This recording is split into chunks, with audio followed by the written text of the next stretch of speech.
The moment we were about to exchange rings at our wedding, my wife, Judy, suddenly announced that she needed a 5-minute break.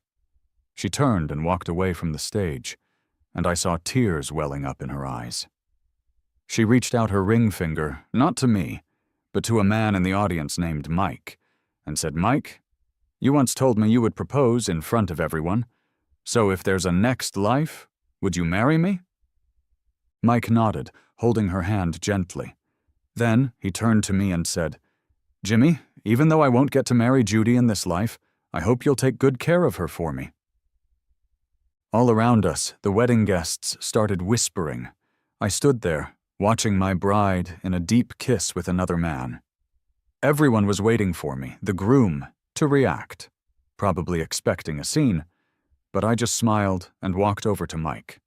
I took the boutonniere from my lapel and pinned it to his chest, saying, "Why wouldn't there be a chance? If you both can't let go of each other, then I'll make it happen." For the past 8 years, I had held on to the hope that once we were married and had children, Judy would eventually fully commit to our life together. But seeing her now, the woman who was supposed to promise forever with me, kissing someone else with such passion, shattered that hope. No matter how hard I tried to control my emotions, my heart ached terribly. Suddenly, I felt like I couldn't hold back anymore. Because of what I said, Mike clutched his chest, breathing heavily. Judy looked at him with worry and quickly supported him. Realizing he might be having a heart attack, she rushed him towards the hospital. As she left, she even cursed at me, calling me petty and cruel, saying that something that could have been resolved in 5 minutes, I had blown way out of proportion. Neither of our parents could stop Judy. I was left to face the anger of everyone else. The officiant, who had the congratulatory speech ready, looked at me awkwardly. My mom was crying and hit me, demanding that I go back and bring Judy. My dad just snorted and coldly told me to handle it myself before pulling Mom away. My mother-in-law, who already didn't think much of me, criticized me coldly. She called me a bumpkin who had never seen the world and lectured me that if I wanted to marry into their family, I needed to swallow my pride and not embarrass my wife in public. For the first time in 8 years, I truly understood that my feelings might never be reciprocated. I realized that the role of son-in-law was one I no longer desired. They all left with the remaining guests, telling me to go back by myself and think about what happened. I watched as everyone disappeared, leaving me alone in the silent, empty hotel. Outside, a sudden downpour began. Once Judy's parents and everyone else had left, my parents drove up. My mom rolled down the window. Seeing them, all my pent-up humiliation burst out. I hoarsely called out, "Mom!" and reached for the car door, but then I heard the lock click from inside. I stared at them, bewildered. My mom, looking disappointed, scolded me. "I told you before, but you didn't listen. Now listen to your mother-in-law and think. Figure out a way to get Judy back. After all, you saved her life. No matter what, that can't be surpassed." "Mom, how could you say that?" I asked. But my mom ignored me. She closed the window and the car sped away. I watched the car's taillights grow smaller and smaller, and my heart grew colder with each passing moment. The wedding was at a resort halfway up the mountain, and there was no phone signal to call a taxi. A kind waiter handed me an umbrella, looking at me with sympathy. After thanking him, I opened the umbrella and started walking down the mountain, my left leg aching more in the rain. The rain soaked me through, making me feel cold to the bone. Finally, I got a phone signal, and countless messages popped up, all from Judy. Every word questioned why I had to make such a big deal out of things, especially after she explained that she only saw Mike as a brother. I ignored them all. Then, a video came in from an unknown number. In it, Judy was holding Mike's hand as he underwent a checkup. Her lips repeatedly kissed his fingers as she tearfully begged him to be okay. It reminded me of when I got hurt saving Judy. My left leg was still recovering when I slipped in the bathroom and hit my head on the sink. Groggy and disoriented, I instinctively called her for comfort, but her response was cold, saying she wasn't a doctor. So what could she do about it? I was hospitalized for half a month, and she never came to visit. Later, I learned that on the day I fell, Mike had cut his hand while cooking. The doctor said it might scar, so Judy, feeling down, had taken out her frustration and worry on me. I chuckled to myself, thinking I had woken up to reality way too late. It had led me to this humiliating situation. While trying to hail a cab, Judy's call came in. Angrily, she yelled, demanding that I apologize to Mike for causing his heart issue. Struggling to keep my thin umbrella steady, I calmly said, "I'm still at the hotel." Just as the words left my mouth, thunder cracked the dark sky. Judy, sounding concerned, asked, "It's pouring outside. They didn't take you home? I'll come get you." Mid-sentence, Mike's guilt-ridden voice interrupted, asking if I was mad because of him, stating that he should have just died abroad. Judy quickly comforted him and then channeled her anger back to me, claiming it was my fault and asking what my problem was when it was only a 5-minute thing. That snapped something inside me. Curtly, I replied, "Let's get divorced. I'm not apologizing to Mike. The mistake isn't mine, it's yours. If they can't let each other go, why come to me? She was the one who confessed, the one who wanted us together forever, and that's why I chose her so firmly. 8 years! Are their feelings worth more than mine?" After hanging up, I quickly flagged down a taxi. Sitting in the cab, I got another message from Judy. "Jimmy, if you mess up, admit it. Do you really think any woman would want to be with a worthless guy like you apart from me? Let alone the fact you went out of your way to save me just to make me feel grateful." I stared blankly at the text.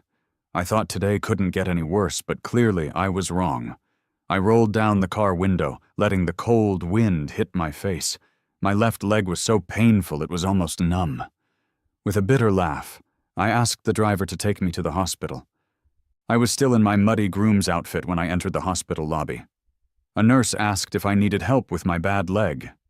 I calmly told her my leg condition had flared up again. Upon hearing this, she rushed me up to the 3rd floor. The doctor frowned at me.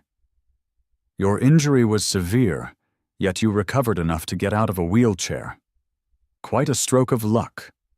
Why on earth would you neglect it like this, getting wet and cold walking so far?"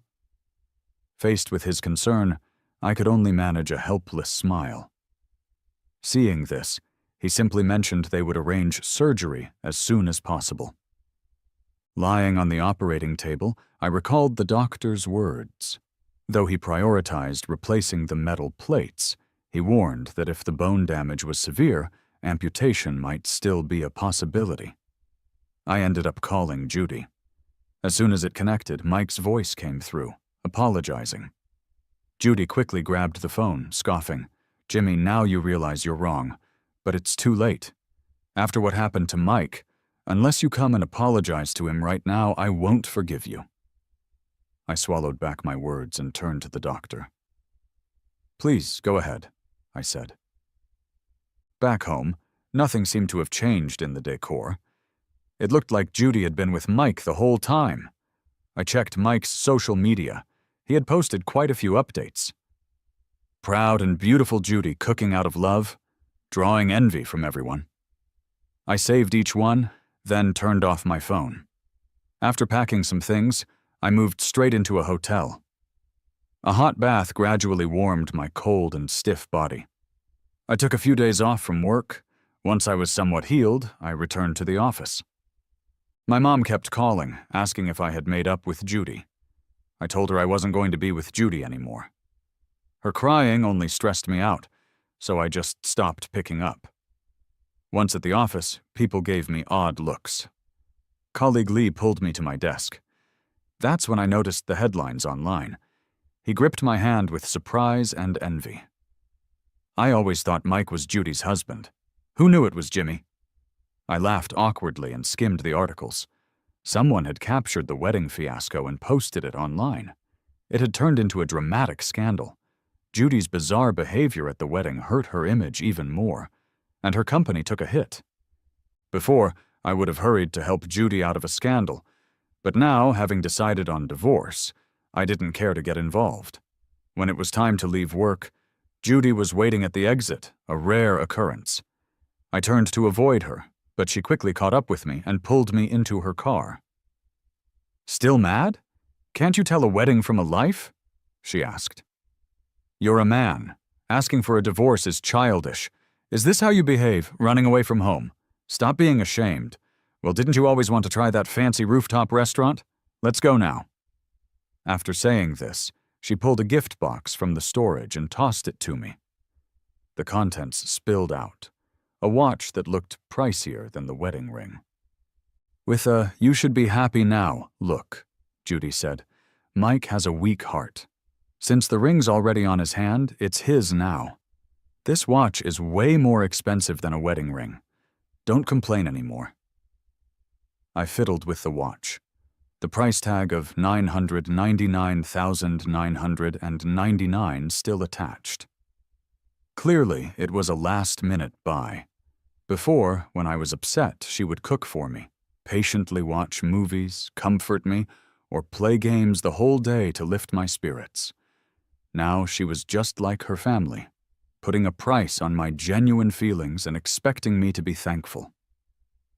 I placed the watch back and shook my head. "This is too expensive. Save it for Mike. And I'm not being dramatic. If you and Mike care so much for each other, I'll step down as your husband. Let's find a time to finalize the divorce." We had already gotten our marriage certificate before the wedding, so now we would need divorce proceedings. I had overheard her, Mike, and some friends at a dinner party. Someone jokingly asked why the heiress was with someone as ordinary as me. She casually fed a grape to Mike, joking, "I can't say I love him, but Jimmy did spend 8 years with me and injured a leg to save me. It'd be a shame not to marry him. It's just a title. It doesn't matter." To her, our marriage was some kind of charity. But for me, it was all about love and sincerity. Now that I didn't love her anymore, I couldn't care less about the title. I thought by leaving them to be together, she would be glad. Unexpectedly, she turned scarlet with anger and slammed the steering wheel. "Jimmy, do you even hear yourself? You've spent years pleasing my parents like a lapdog, acting like your leg hurt to remind me of your life-saving favor. Wasn't it all to be my husband? And now you're talking about letting go? How ridiculous. Just because the wedding didn't happen, we can always reschedule. And who's to blame? I agreed to marry you. It was just about fulfilling an old promise to Mike. You didn't have to throw a fit." She always accused me of faking my leg injury to make her feel guilty. But back then, she was drunk, surrounded by thugs. I shielded her with my body and took a beating for her safety.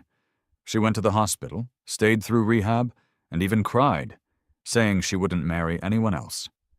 She knew all this. Just after Mike got back, she regretted it and blamed everything on me. She slammed on the horn, making it blare sharply. If she had been this mad before, I would have already apologized and explained. But now, I didn't even want to argue. I turned to look at the scenery outside the car. After a while, maybe because she didn't get the submissive apology she expected from me, she turned to me and called out, "Jimmy." I closed my eyes, not responding. The GPS kept updating the traffic conditions. When we were 0.2 kilometers away from our destination, her phone suddenly rang. Mike was on the line, panting, saying his heart was acting up again, like he was dying or something. Honestly, I was tired of hearing it, even if he wasn't tired of saying it. Ever since he came back to the country, every significant holiday, his heart would act up. Anyone with eyes could see he was faking it, but sadly, Judy couldn't. I was the first to speak up. "Just drop me off at the next intersection." Judy looked at me, startled. "You're not mad? Not insisting on going with me?" I shook my head. I used to dislike her being alone with Mike, so I'd suggest going with her to see him. Back then, she'd insult me, calling me dirty and petty, and telling me to learn some decency from Mike. She furrowed her brows, and her phone kept vibrating. The car soon reached the intersection. As I opened the door to get out, she grabbed my wrist, looking at me with a complicated expression. "I'll check on him and come back to take you out for dinner. Rest assured, this position is yours. Don't be mad." I'm not mad," I dismissed her, trying to pull away. She tightened her grip. "Jimmy, you're different now. Not jealous anymore, huh? What's there to be jealous of? Mike treats you like a sister. It's normal for him to reach out to you first, isn't it? Go on." I smiled, pried her hand off, and got out of the car. I took a cab back to the hotel, had the buffet, and then went straight to sleep. Half asleep, Judy called to explain that Mike couldn't be left alone, and she couldn't take me out for dinner, telling me not to wait for her. "I've already eaten," I mumbled. There was silence on her end. Then she gritted her teeth, asking, "Do you really have to be like this?" I mumbled a yes before hanging up and going back to sleep. It wasn't until the next day that I saw her text, warning me not to play with fire. Back at the office, I finally understood what she meant. The projects I was handling had all been transferred to Mike. He was now our new team leader, always smiling as he assigned me all sorts of menial tasks. Judy would always join him for lunch, and when she saw me, her eyes were ice cold. Judy's scandals online kept escalating. She wanted me to attend a press conference on Monday to help clarify that Mike wasn't some kind of lover, accusing me of interfering with her relationship with Mike when she went abroad, and forcing her to marry me by pretending to be hurt. She put it nicely, saying I'd still be envied by everyone. Just endure a little bad reputation first. This storm would blow over, and Mike wouldn't be affected. She claimed all this was because of my demands during the wedding, and I should bear the consequences. Of course, I refused and blocked her. But then Judy's parents came to me, warning me that I better do as they arranged and not act recklessly just because I saved Judy's life. I gave them the same treatment, blocking them as well, and I directly quit the company. I wasn't lacking in skills and had quite a few companies reach out before, but now, as I contacted them, they all seemed wary. I knew this was Judy's doing, forcing me to agree to the press conference. But this time I refused to give in. After another failed job application, a past client reached out. They had a new overseas operation that needed manpower, offering pay no less than what I earned now, but the job was abroad. They asked if I was interested. Since I'm an only child, I hesitated, thinking about my parents, telling them I'd consider it first. Back at the hotel, I got a call saying my mom's headaches were acting up again. I immediately took a cab home. As soon as I walked in, Judy was there too. My mom took my bag, looking completely fine. I stared at her, knowing I had been sold out by my own parents once again. At dinner, Judy sat next to me, continuously placing food on my plate. The three of them acted so harmonious, like they were the real family. My mom kept praising Judy. "Judy is really an exceptional daughter-in-law.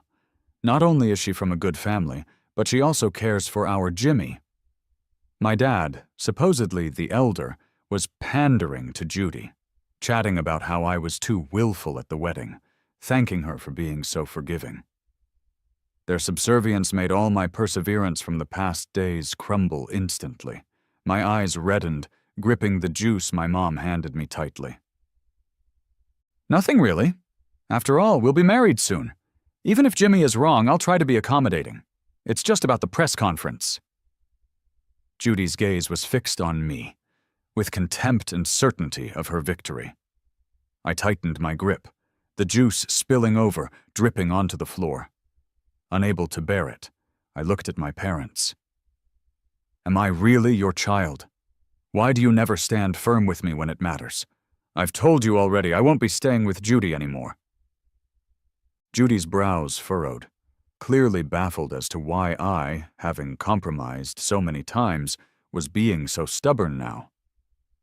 My mom paused her hand that was wiping the table, then tossed a juice-stained rag at my head. The sticky yellow-orange juice mixed with gray dirt dripped down my face. She smiled apologetically at Judy. It's all my fault. I didn't raise Jimmy right, that he'd want a divorce over something so trivial. Then she didn't hesitate to slap me, scolding loudly. Jimmy, do you think you're still some 20-year-old? You're 30. Judy isn't even bothered by the fact you haven't achieved anything, isn't annoyed by your antics. You should be grateful. Yet you want a divorce? Do you have any manners? Seriously, how long are you gonna keep whining about that little thing at the wedding?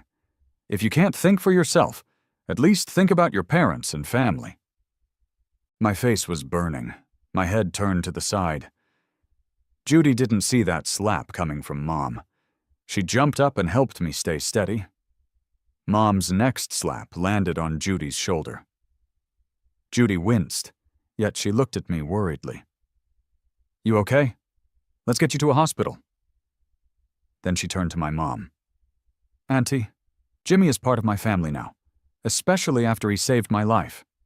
Mess with him again, and I won't hold back, even if you're his mom.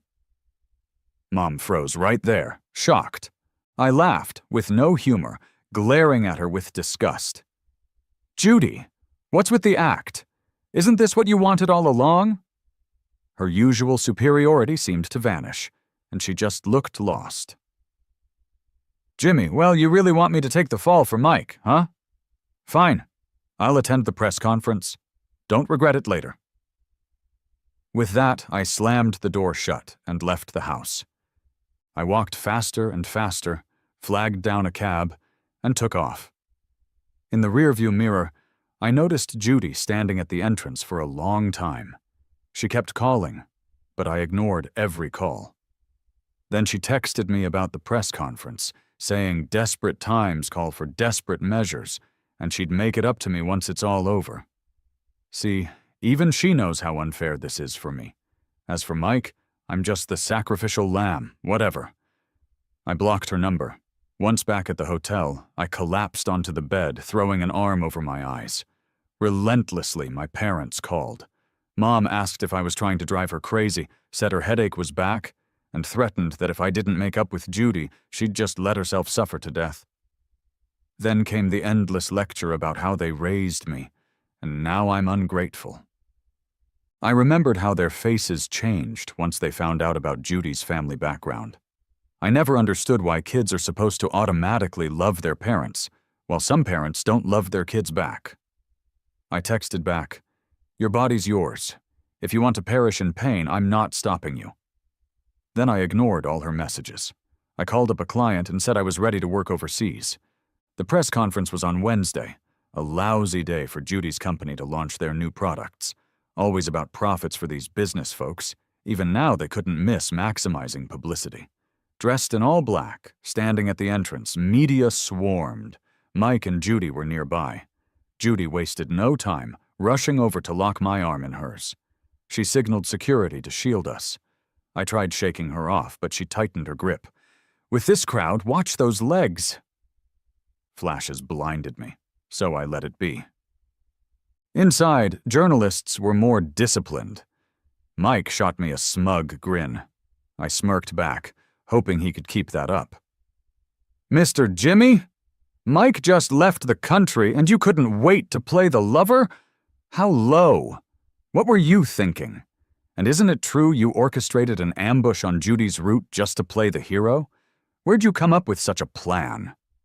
Two men stood up first, throwing daggers with their words.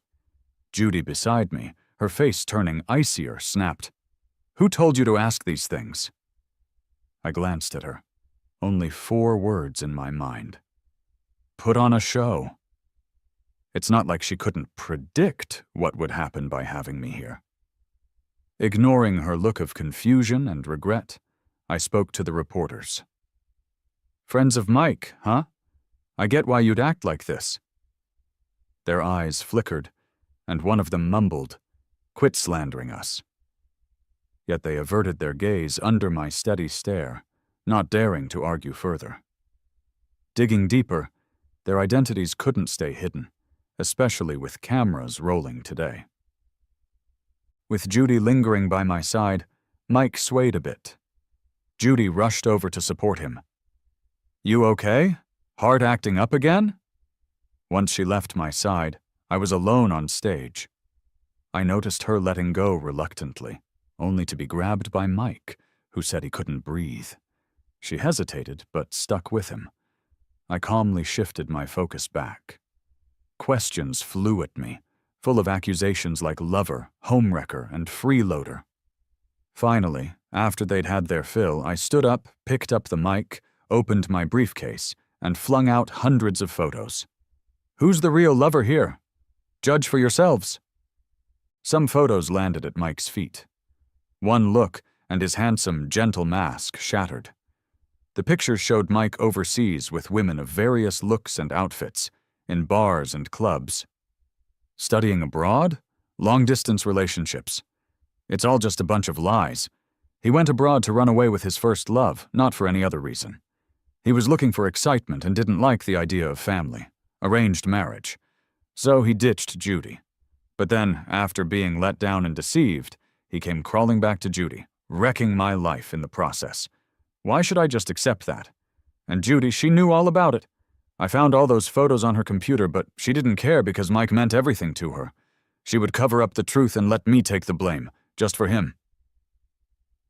All the whispers and stares landed on them, just like on their wedding day. Mike turned pale, clutching his chest for support against Judy. Judy looked at me, disbelief plastered on her face. I enlarged a chat screenshot on the big screen behind me. It was from the day before the wedding. Mike texted me, asking who I thought Judy would choose the next day, him or me. I didn't get what he meant back then, not until Judy left me without a second thought. I scrolled through the pictures I saved, taken every time Judy met up with Mike. He always posted photos of just the two of them, from every angle, full of intimacy. I walked over and threw a heart exam report in Mike's face. "Even your heart condition is fake, Mike. You're quite the actor." He furrowed his brow immediately, looking flustered. "Jimmy, I don't know what you're talking about. I know you've always envied Judy's affection for me, but you shouldn't forge these things to frame me." What a drama king. I was done talking and said, "Whether it's true or not, someone will dig into it. After all, the reporters from major platforms here don't mess around." His face twitched, and he immediately covered his mouth, pretending to cough. Surprisingly, Judy didn't rush to his side this time. Instead, she hurried up to me. Cheating, affairs, white lies. Her reputation was shot, along with the product launch. The company would surely take a huge hit. I thought she was coming to settle the score, but she clutched two photos tightly instead. In them, she was wrapped in a towel, held by Mike. Another featured a private box where she and Mike shared a passionate kiss, eyes closed with trembling eyelashes. She grabbed my arm. "Jimmy, how did you get these photos? This is not what you think." I laughed and shrugged her off. "Oh, really? Did someone force your head to kiss him?" I always thought she could see Mike's posts too, but clearly she had no clue. No wonder she could boldly tell me it was nothing but a minor issue at the wedding. The place was chaotic.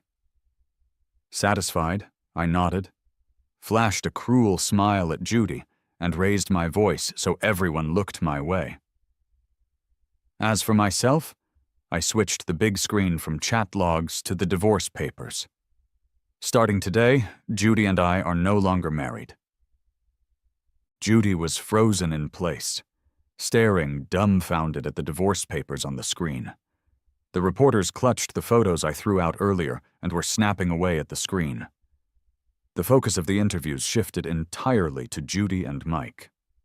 Meanwhile, I pushed through the crowd and made a stylish exit. As I reached the door, I could still hear Mike yelling in fury, "Judy!"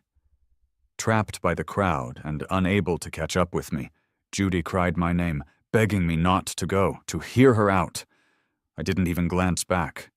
I had just flagged down a cab and was about to leave when Judy's parents showed up, demanding to know what I had done. I grinned brightly.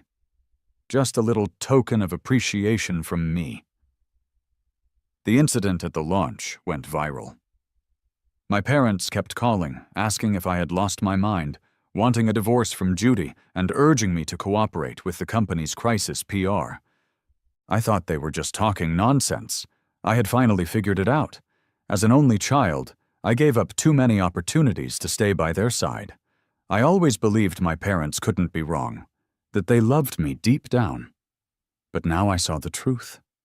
There really are parents who don't love their kids. They raised me, but never gave me the unconditional love or protection parents should. So from now on, I'll just fulfill my financial obligations and then live freely, chasing the winds, the sea, and the mountains. This pre-crisis was massive. The company's stock hit rock bottom for days. It wasn't about feeling happy or unhappy anymore. It was about feeling liberated. I planned my departure for 2 weeks later.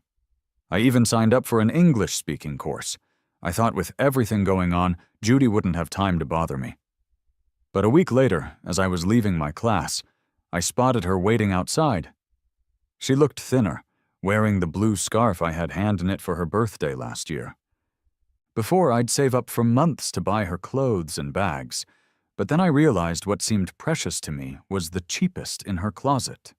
So last year I saved up for 3 months and spent almost as long learning to knit a scarf, hoping she'd feel my love more. But when I gave it to her, she barely glanced at it before tossing it in the closet's farthest corner. I wanted her to try it on, but she just stared at my hands, pricked with needles, and frowned. "You didn't knit this yourself, did you? Jimmy, you wouldn't do something so silly, would you?" I quickly hid my hands behind my back, feeling dejected. Of course not.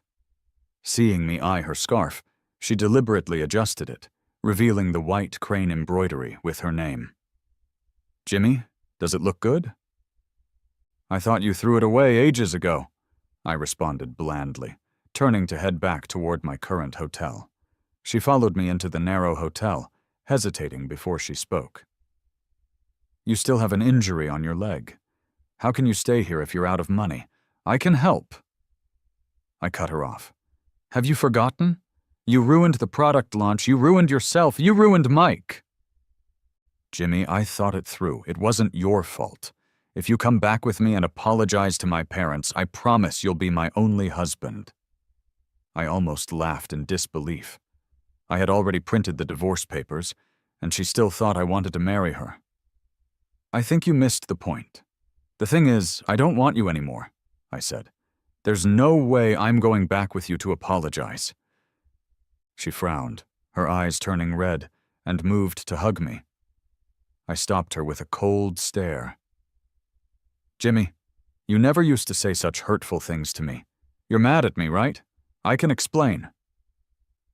While speaking, she pulled out a stack of photos from her bag. Ignoring her, I focused on boiling water in the kettle. She followed me. "This kissing picture, Mike lost a dare. There were too many people watching. I couldn't embarrass him. And this one," she continued, "it was raining heavily that day. My clothes were soaked. At the hotel, he suddenly didn't feel well. I went to support him. That's why we ended up hugging. And there's this one." The water went from boiling to cold. She still had many photos in her hand, her voice getting lower, almost tearful. I looked at her. "Do you want to keep talking?"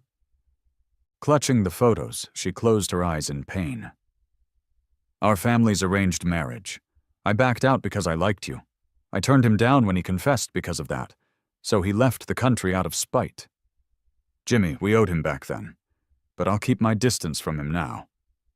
You'll understand me, right?" Her words surprised me. The first time I met Judy was at a college performance. My parents were strict about money. By freshman year, they cut off all my living expenses. No matter how much I worked, I often went hungry and couldn't afford a $300 performance outfit.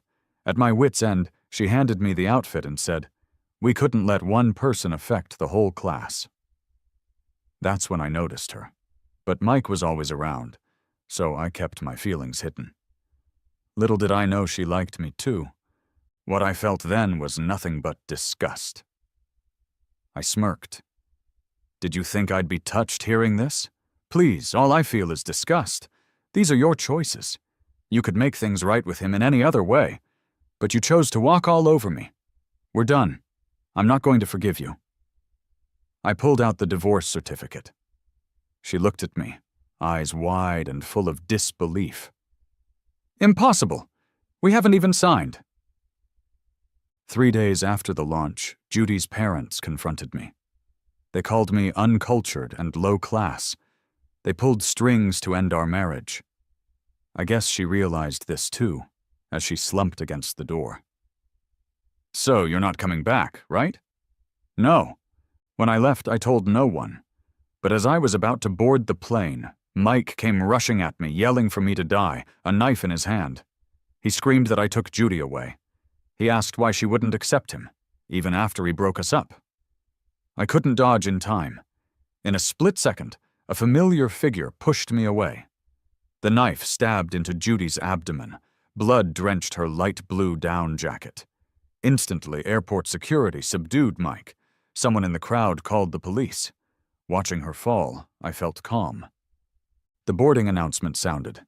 I held the ticket in one hand, while her grip tightened on my wrist. Pale-faced, she begged, "Jimmy, I'm really sorry. Please stay."